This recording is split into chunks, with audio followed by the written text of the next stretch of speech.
Quem deu crédito à nossa pregação e a quem se manifestou o braço do Senhor, porque foi subindo como renovo perante ele, e como raiz de uma terra seca, não tinha parecer nem formosura, e olhando nós para ele, nenhuma beleza víamos para que o desejássemos.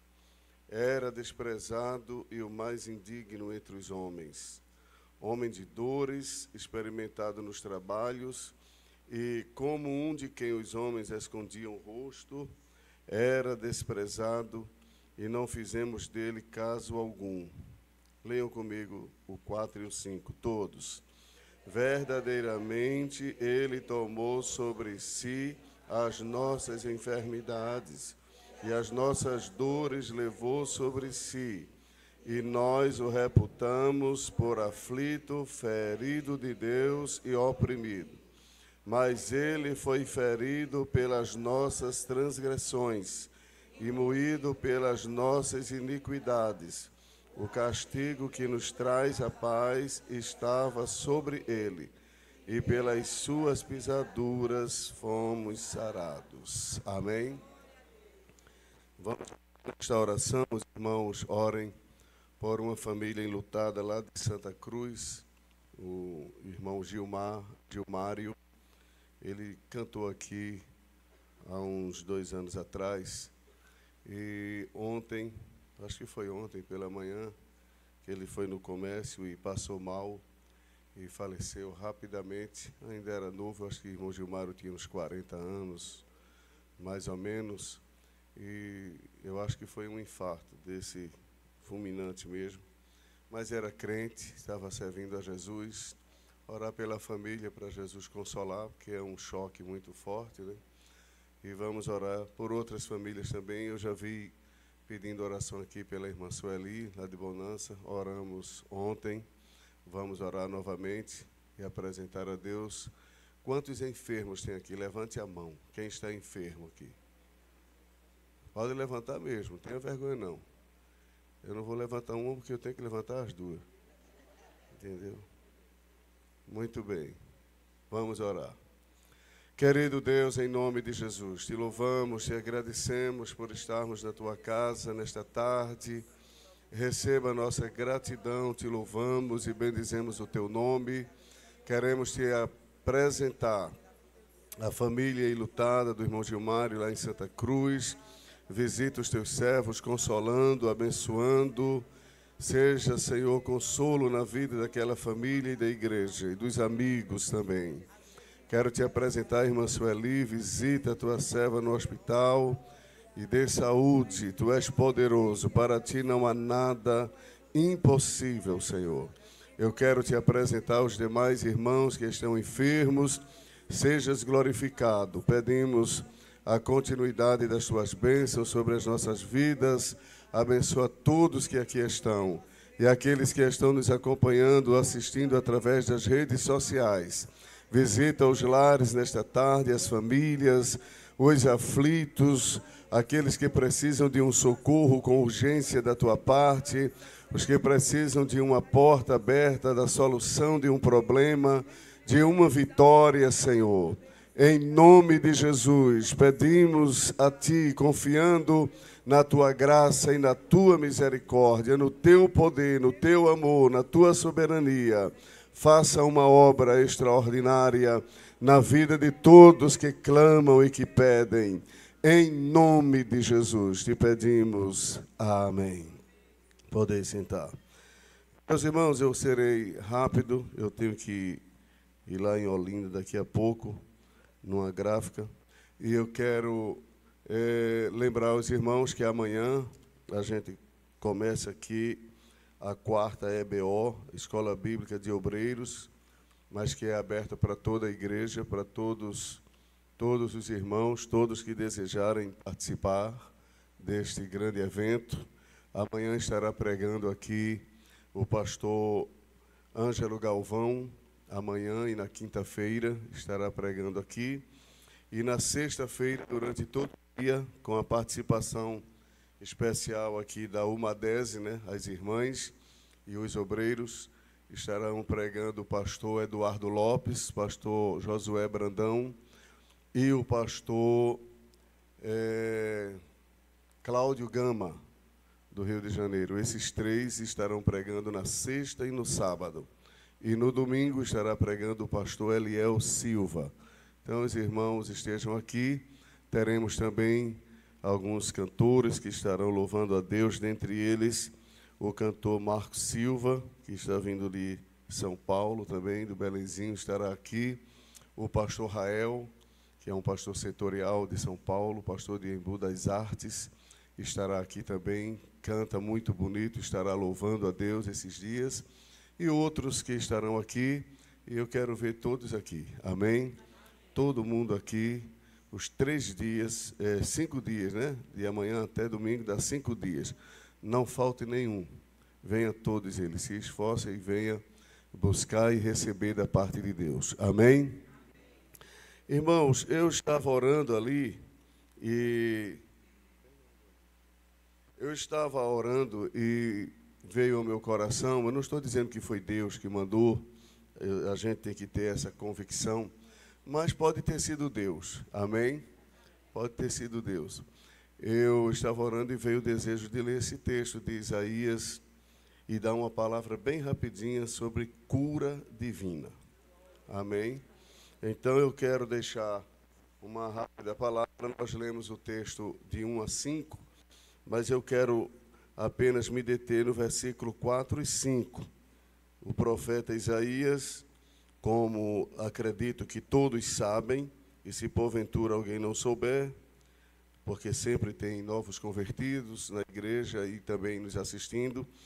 Se alguém não souber, o profeta Isaías, ele profetizou cerca de 700 anos antes de Jesus nascer. Não antes de Jesus existir. É diferente isso aí, viu, irmão? Que Jesus sempre existiu. Agora, como ser humano, como homem, Jesus nasceu 700 anos aproximadamente depois do profeta Isaías. Então, o profeta Isaías, ele profetizou, ele é chamado de profeta messiânico, porque é o profeta que mais falou sobre o Messias. E em uma de suas profecias, ele falou sobre o nascimento de Jesus, ele falou que Jesus nasceria de uma virgem, ele trouxe muitas revelações que se cumpriram depois na pessoa de Jesus, do jeito que Isaías disse. Mas uma das profecias dele foi essa aqui, que a gente está com ela em mãos agora, que é o capítulo 53, quando ele fala do sofrimento de Jesus. E dentro do contexto de seu sofrimento, ele mostra aqui algumas conquistas que Jesus estaria trazendo para nós por meio do seu sofrimento, por meio da sua morte. E dentre tantas conquistas que o Senhor nos deu por meio de Cristo, por meio do sofrimento de Cristo, a cura é uma delas. E o versículo 4 diz assim: verdadeiramente ele tomou sobre si as nossas enfermidades e as nossas dores levou sobre si. E nós o reputamos por aflito, ferido de Deus e oprimido. Aí diz: mas ele foi ferido pelas nossas transgressões e moído pelas nossas iniquidades. O castigo que nos traz a paz estava sobre ele, e pelas suas pisaduras, pisaduras aqui é o mesmo que feridas, pelas suas feridas, pelas suas pisaduras, fomos sarados. Então, esta cura aqui, que o profeta diz que ele trouxe para nós, a gente pode, sem nenhum medo e sem nenhuma dúvida, aplicá-la em todos os sentidos. Não significa que nós não adoeçamos, não significa que a gente não fique doente, não significa que a gente não morra. Não vamos colocar isso na cabeça, porque crente adoece e crente morre. Mas nós temos uma esperança, o crente ressuscita. Amém? A doença e a morte não é o nosso fim. Nós temos algo muito superior da parte de Deus para a nossa vida do que cura divina ou um livramento de morte. Nós temos algo muito maior, que é um dia estar com o Senhor. Amém, irmãos? Mas não se pode negar que a cura divina é também uma conquista de Cristo no Calvário. Deus toda a vida curou. Toda a vida. Antes de Jesus vir, antes de Isaías existir e profetizar, já havia muitos milagres de curas no Antigo Testamento. Porém, com a vinda de Jesus, esta bênção ela se tornou muito mais real na vida dos servos de Deus e também dos pecadores. Porque Jesus não só cura crente não, viu, irmão? Tem pessoas que nem conhecem a Deus no sentido de ter essa experiência de salvação e às vezes ouve uma palavra, entendeu? Deposita a fé e Jesus cura. Sim ou não? Então, a conquista da cura não é só para os crentes. A gente precisa ter cuidado para a gente não querer ser o detentor dessa vitória, dessa bênção. Essa é uma conquista de Cristo e Ele pode curar qualquer pessoa que Ele queira curar. Cura não é sinal de salvação. A pessoa pode ser curada, todavia não ser salva. E pode não ser curada e ser salva. Sim ou não? Nós oramos mais de 30, 40 anos para Jesus curar a mamãe e Jesus não curou. Entendeu? Ela passou todo o tempo doente. Desde o dia que teve a primeira crise, eu lembro como se fosse hoje. Eu era muito criança, mas eu lembro quando ela foi socorrida, vomitando sangue, lá em Bonança. E assim foi até morrer, quase 40 anos depois da primeira crise. E nós oramos, papai orou muito, jejuou muito, a igreja em Bonança e em todos os lugares onde chegava pedido de oração, orou muito, mas Jesus não curou, porque Jesus cura quando Ele quer. Amém? Ele cura quando Ele quer. Aí você pode dizer, e será que alguma vez Jesus não quer? Se for para a Bíblia, vai encontrar. Se for para a Bíblia, vai encontrar situações que Jesus não quis curar. Entendeu? No caso de Paulo, a Bíblia diz que Paulo um dia orou. Primeiro ele diz assim, 2 Coríntios 12, 7. Ele diz assim, e por causa das excelentes revelações que me foi dada, foi posto em mim um espinho na carne, sobre o qual orei 3 vezes, para que Deus tirasse, e a resposta foi, a minha graça te basta. Então, em outras palavras, traduzindo isso de maneira mais acessível, orei 3 vezes para Jesus me curar e ele disse, não, eu vou te dar graça. Entendeu? É mais ou menos isso que Paulo está dizendo. Agora, aquele problema de Paulo é um problema específico, não significa que todo mundo que está doente é um espinho que Deus colocou. No caso de Paulo, era. E você pode dizer, e esse problema dele, será que era uma doença? Pelo menos ele diz que era na carne, né? E carne ali não está se referindo à natureza caída, senão ao corpo. Então era algo que perturbava ele, algo que deixava ele para baixo, ou algo que impedia dele se exaltar, dele se ensoberbecer. Então há pessoas que Deus pode colocar determinada coisa na vida daquela pessoa para mantê-la sempre humilde. Porque se Deus tirar aquilo ali, o coração se incha. Aí Deus deixa aquele espinhozinho, e toda vez que a pessoa pensa que é, o espinho dá uma furadinha, aí a pessoa lembra que não é, vai para os pés de Jesus e volta renovado. Amém, irmãos? Deus é Deus. É melhor um crente com um espinho e salvo do que sem o espinho e no mundo. Entendeu? Então, deixa Deus fazer como Ele quer. Mas Jesus cura, viu, irmãos? Jesus cura. Jesus cura. O ministério de Jesus, eu acho que pelo menos 1/3 do seu ministério foi dedicado à cura. E quando eu falo aqui de cura, eu estou falando no sentido geral. A cura espiritual. Cura espiritual. Tem pessoas que podem ter problemas de saúde e o problema ser de ordem espiritual. Um dia Jesus chegou em um determinado lugar, está no capítulo 10 e 13 de Lucas, se eu não estou enganado, ou 13 e 10, e Jesus chegou ali estava ensinando, estava falando, e de repente estava ali uma mulher corcunda, entendeu? Ela era tão envergada que o rosto ia quase lá embaixo, e ela não conseguia se erguer, ela não conseguia fazer isso que eu estou fazendo e que vocês fazem também, porque ela não tinha força para isso, ela vivia com o rosto lá embaixo. E quando Jesus viu aquilo ali, Jesus curou aquela mulher. E era um dia de sábado. E quando Jesus curou aquela mulher, mandou que ela se erguesse e que ela fosse curada. Então logo ela se endireitou e ficou curada na mesma hora. Quando Jesus curou aquela mulher, os fariseus começaram a murmurar e dizerem: como é que pode? Vocês têm a semana toda para ser curado e vem um dia de sábado. Logo o sábado para ser curado. Cuidado com esse negócio de sábado, viu, irmão? Jesus é maior do que o sábado, do que o domingo, do que a semana, do que tudo. Ainda tem crente ainda, às vezes até na Assembleia de Deus, que ainda fica preocupado com o negócio de sábado. O sábado teve força e valor no sentido que eu estou dizendo, até a vinda de Jesus. Quando Jesus surgiu, então tudo que apontava para ele perdeu o valor e entra ele em ação. Jesus é maior do que o sábado. Amém? Jesus é maior do que o sábado e nós estamos nele. Nós estamos em Cristo. Amém? Estamos em Cristo.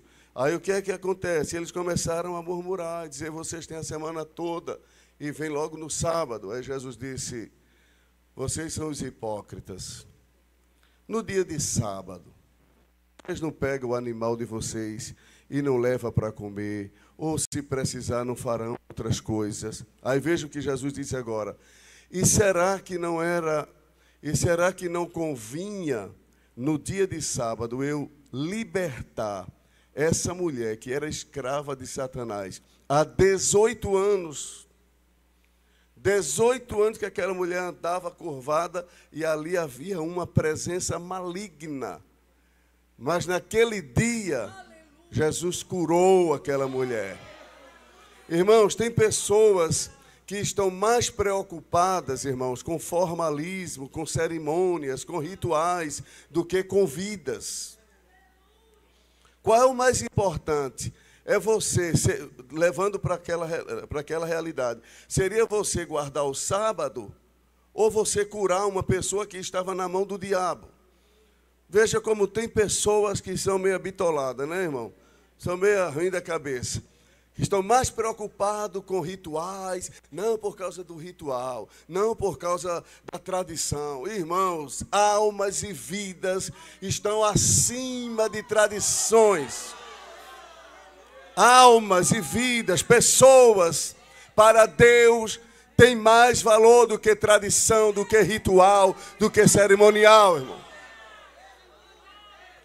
Jesus disse: não convinha que eu libertasse essa mulher. Aqueles fariseus, eles preferiam que a mulher permanecesse com aquele demônio ali, que estava na vida dela. Eu não estou dizendo que todo mundo doente, não, estou dizendo aquela dali, aquele caso.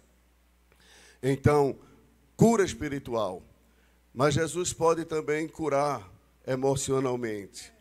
Pessoas que têm problemas emocionais. Problemas emocionais geralmente acontecem por algum tipo de impacto na vida da pessoa. Uma frustração, uma decepção. Às vezes a pessoa sofre uma decepção no casamento, uma decepção no trabalho, uma decepção na vida financeira, um investimento, um empreendimento. Às vezes a pessoa juntou tudo o que tinha e aplicou naquilo ali, esperando que teria um grande resultado. Perdeu tudo.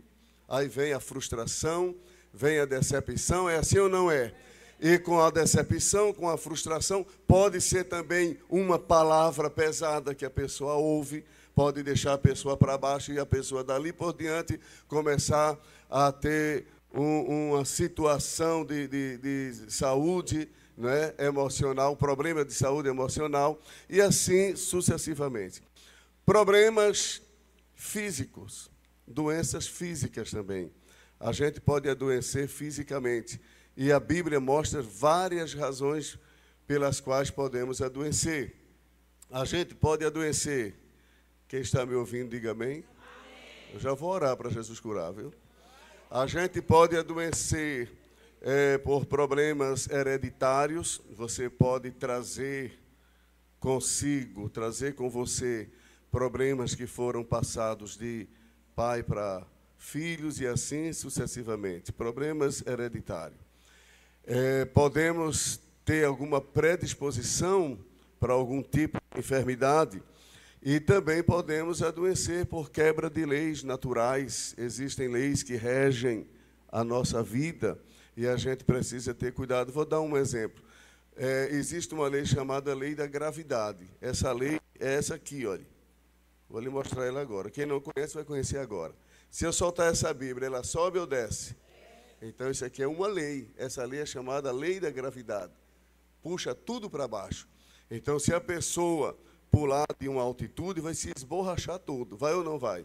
Então, está quebrando uma lei. Isso é uma lei que existe e a gente não pode quebrar essas leis. Se quebra, vem as consequências. Então, choque térmico pode causar algum tipo de enfermidade. Mas existem enfermidades que a Bíblia mostra que podem ser resultados de pecados. E agora eu estou falando para crente. Estou falando para quem já é salvo. É resultado de pecados cometidos, não confessados, não tratados, não resolvidos. Talvez você diga, será que é verdade? Pelo menos é o que a Bíblia diz. Em João capítulo 5, Jesus curou um paralítico chamado o paralítico do tanque de Betesda. 8 dias depois, Jesus voltou no mesmo lugar e encontrou aquele mesmo homem. E sabe o que foi que Jesus disse para ele em João 5,14? Não peques mais, para que não te aconteça coisa pior. Você está vendo que o pecado pode trazer problemas de enfermidade? Quando Paulo escreve aos Coríntios sobre a ceia, no capítulo 11 da primeira carta, ele trata disso. Aí ele diz, por causa disso há entre vós muitos fracos e doentes e muitos que dormem. Doença ali é doença física. Tem pessoas que acham que não é, mas é doença física, irmãos. Ali a doença, ela está como uma correção. Deus pode permitir que uma pessoa salva, que vive em prática de pecados não confessado e continua participando da ceia do Senhor como se nada tivesse acontecendo.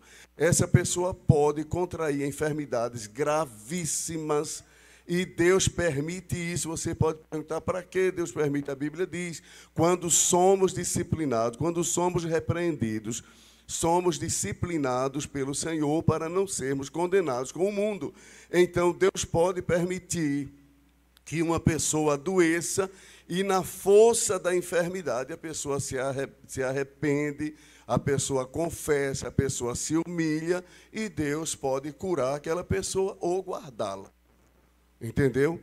Mas o que é certo destacar é que Jesus cura qualquer tipo dessas enfermidades que eu falei. Qualquer uma, até a pior de todas, que é o pecado. Amém? O pecado é como uma doença. Lá em Isaías aparece isso, como chagas, como enfermidades, como tumores não espremidos. Então o pecado é uma doença, é a pior, é a que abre porta para as demais doenças. Agora existem, como já falei, várias outras razões para adoecermos, mesmo não sendo questão de pecado. Entendeu? Existe questão de alimentação, existe questão de clima, tudo pode favorecer para a gente adoecer. Mas Jesus cura qualquer uma quando Ele quer curar. E o que é que precisa para Jesus curar? Precisa da fé de quem ora, da fé de quem precisa. A Bíblia mostra que houve situações de pessoas doentes que foram curadas, não foi pela fé do doente, foi pela fé do que foi a Jesus. Os 4 homens que levaram aquele homem que subiu pelo telhado, Jesus disse assim, a Bíblia diz, e vendo a fé deles, curou o homem. Então não foi a fé do doente, foi a fé de quem levou. Talvez você veio aqui hoje e trouxe o nome de alguém, e já orou por alguém. Talvez a pessoa lá nem está com fé, mas pela tua Jesus cura. Amém? Pela tua fé, Jesus pode curar. Quem crê, diga amém. E pode curar pela fé da pessoa. Porque a Bíblia diz, e vendo que ele tinha fé para ser curado, então, já esse caso aí, se eu não estou enganado, já foi com Paulo um certo dia. Então, pode acontecer, mas o que é certo é que a cura é uma bênção que está disponível para qualquer pessoa, e a hora que Jesus entender que ele quer curar, que a pessoa tem fé, e às vezes a pessoa não está nem pensando, mas Jesus quer um ato, uma expressão da bondade de Deus, e ele nem exige nada, ele vai e faz. Faz ou não faz? Ele vai e faz. Então Jesus cura, viu, irmãos? Nós vamos orar para Jesus curar. Quem está aqui e quem está em casa, nós vamos orar para Jesus curar. E se você crer aí na sua casa, você poderá ser tocado pelo Senhor. Porque o Deus que está aqui está aí, não é isso? O Deus daqui é o Deus de lá. O Deus de lá é o Deus daqui. Ele está aqui e está lá. Amém? Eu não posso estar lá e estar aqui ao mesmo tempo. Quando eu estou aqui, eu não estou lá. E quando eu estou lá, não estou aqui. Mas Deus está aqui, está lá, está lá, está aqui. Amém?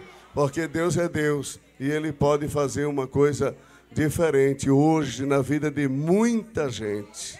Amém, irmãos? Se você crê nisso, fique em pé. Vamos orar.